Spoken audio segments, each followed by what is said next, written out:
కూటమి ప్రభుత్వంలో చంద్రబాబు నాయుడు గారు ముఖ్యమంత్రి అయిన రోజు నుంచి తిరుపతి పరువు ప్రతిష్ట ఎలా దిగజారుస్తున్నారో లడ్డూ విషయంలో చూసాం. మొన్న మనుషులు చనిపోయిన విషయం మనం చూసాం.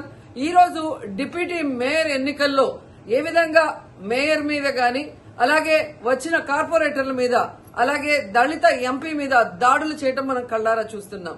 ఒకవైపు వైఎస్ఆర్సీపీ నాయకులు మాకు అవసరం లేదంటూనే చంద్రబాబు నాయుడు, లోకేష్, మరోవైపు తమ నాయకులతో ఏ విధంగా కార్పొరేట్ల మీద, బస్సు మీద, అలాగే మేయర్ మీద, ఎంపీ గారి మీద దాడి చేశారు, రాళ్లతో కొట్టారు, బూతులు తిట్టారు, కొంతమందిని కిడ్నాప్ చేసి తీసుకెళ్లడం మనం కళ్ళారా చూస్తున్నాం.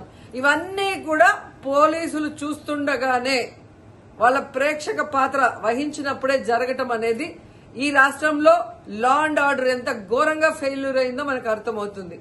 అండ్ పవన్ కళ్యాణ్ గారు, మీ ఎమ్మెల్యే, జనసేన ఎమ్మెల్యే తిరుపతిలో ఎంత దిగజారిపోయి ఈ రోజు కార్పొరేటర్ని కిడ్నాప్ చేస్తున్నారో ఒకసారి గమనించండి. నిజంగా మీరు చెప్పుకున్నట్టు చంద్రబాబు నాయుడు, లోకేష్, పవన్ కళ్యాణ్ మాకు 93% సీట్స్ వచ్చినాయి మొన్న ఎమ్మెల్యే, ఎంపీ ఎలక్షన్ లో అన్నారు.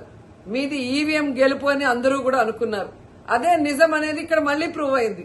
ఎందుకంటే నిజంగా ప్రజల ఓట్లతో మీరు 93% సీట్లు సంపాదించుంటే ఈ రోజు ఒక డిప్యూటీ మేయర్ పోస్ట్ కి ఇంత రాద్ధాంతం చేసి, ఈ విధంగా రౌడీజం, గుండాయిజం చేసి కిడ్నాప్ చేయాల్సిన అవసరం ఉందా అని నేను అడుగుతున్నా. మీకు దమ్ము, ధైర్యం ఉంటే, ప్రజలు మీ పక్షాన ఉన్నారు, మీ ప్రభుత్వం సక్రమంగా పనిచేస్తుంది, ఇచ్చిన హామీలు నెరవేరుస్తుంది అని మీరు నమ్ముంటే ఈ కార్పొరేటర్లతో రాజీనామా చేయించి మీ గుర్తు మీద గెలిపించుకొని మీరు ఎన్నికలు జరిపించుంటే ప్రతి ఒక్కరు మిమ్మల్ని శభాషను ఉంటారు.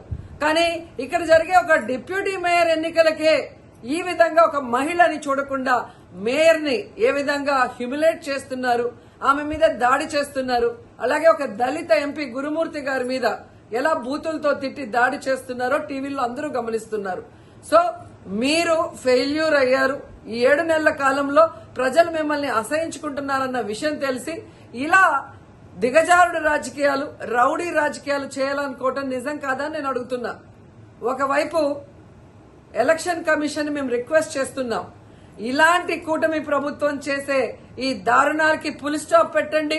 ఎవరైతే ఈ రోజు దాడి చేశారు, బూతులు తిట్టారు, కిడ్నాప్ చేశారో ఆ తెలుగుదేశం, జనసేన నాయకులందరూ కూడా టీవీల్లో కనిపిస్తున్నారు. వాళ్ళందరినీ కూడా అరెస్ట్ చేసి వాళ్ళకి పనిష్మెంట్ ఇవ్వాలి. అలాగే ఎన్నికలు, డిప్యూటీ మేయర్ ఎన్నికల్ని ప్రజాస్వామ్యబద్దంగా నిర్వహించాలని ఈసీని డిమాండ్ చేస్తున్నాం. అలాగే చంద్రబాబు నాయుడు, లోకేష్, పవన్ కళ్యాణ్ కి తెలియజేసుకుంటున్నాం, మీకు ప్రజల పక్షాన నిలబడి ప్రజలకి మంచి చేశాము అన్న నమ్మకం ఉంటే, మీకోసం ఎవరైనా వస్తే వాళ్ళతో రాజీనామా చేయించి మీ పార్టీ గుర్తు మీద మీరు ఎన్నికలకి వెళ్ళండి. 3 పార్టీలు ఉన్నాయిగా, బీజేపీ, తెలుగుదేశం, జనసేన. మరి మీకు ప్రజలు ఓట్లేస్తారన్న నమ్మకం లేదా? లేదా ప్రజాబద్దంగా గెలిచిన కార్పొరేటర్లతో మీరు రిజైన్ చేయిస్తే వాళ్ళు గెలుస్తారన్న నమ్మకం లేదా అని ప్రశ్నిస్తున్నాను. సో ఒకసారి తిరుపతికి అమిత్ షా వచ్చినప్పుడు ఎలా బ్లాక్ ఫ్లాగ్స్ ఊపటం, అలాగే రాళ్లు వేయటం అనేది మనం గమనించాం. వాళ్ళు మర్చిపోయి ఉండొచ్చేమో గాని ఈ రోజు రాష్ట్రం అంతా కూడా చంద్రబాబు నాయుడు తిరుపతికి ఎవరొచ్చినా, తిరుపతిలో ఏం జరిగినా, ఏ విధంగా దిగజారుడు రాజకీయాలు చేస్తూ తిరుపతి పరువు ప్రతిష్ట మరి దిగజారుస్తున్నారో అందరూ గమనించి వాళ్ళకి బుద్ధి చెప్పాలని కూడా ప్రజల్ని కోరుకుంటున్నాను.